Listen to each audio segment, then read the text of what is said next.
Aujourd'hui, c'est le colloque Intersection sur les mutations du travail social. Ici, pour la première fois dans toute l'histoire du département et peut-être même dans toute l'histoire de la Haute École, c'est l'ensemble des 6 sections organisées par le département qui ont mutualisé leurs forces, leurs compétences, leurs talents, leurs compétences disciplinaires, qui les ont mutualisées pour proposer ensemble, pour co-construire ensemble ce colloque.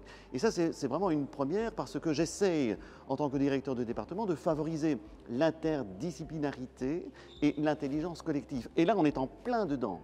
Les mutations du travail social, parce qu'on se rend compte dans tous les métiers auxquels nous formons à la haute école qu'il y a des mutations. Le monde change et évidemment, le travail d'un assistant social, d'un éducateur, d'un ingénieur social va changer.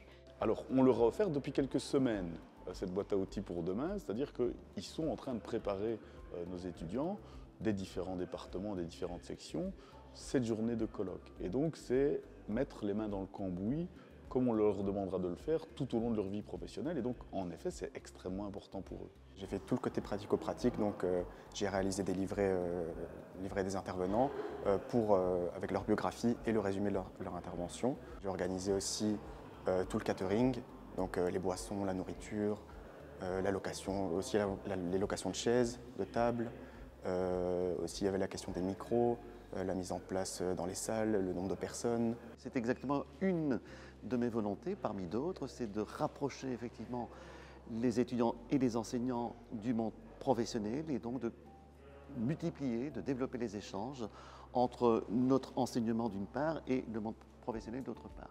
Donc ça permet évidemment des échanges ici avec des gens de terrain, des gens qui sont sur le terrain au quotidien et qui peuvent vraiment expliquer, faire remonter auprès de nos étudiants la réalité quotidienne à laquelle ils seront confrontés plus tard dans le cadre de leur fonction, de leur métier.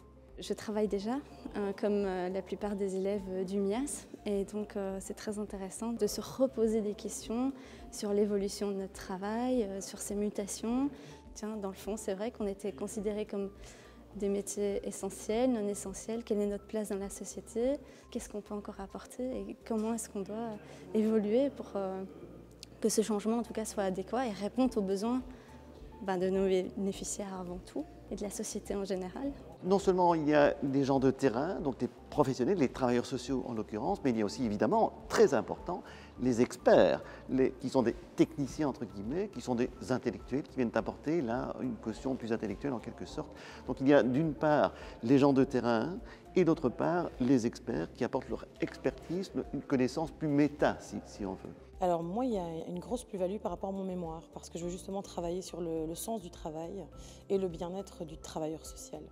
Le fait de rendre durable ou soutenable un travail social pour le travailleur, mais donc au service des bénéficiaires également. Donc le colloque ici est vraiment très très important pour moi, et notamment les thématiques dans lesquelles je me suis inscrite.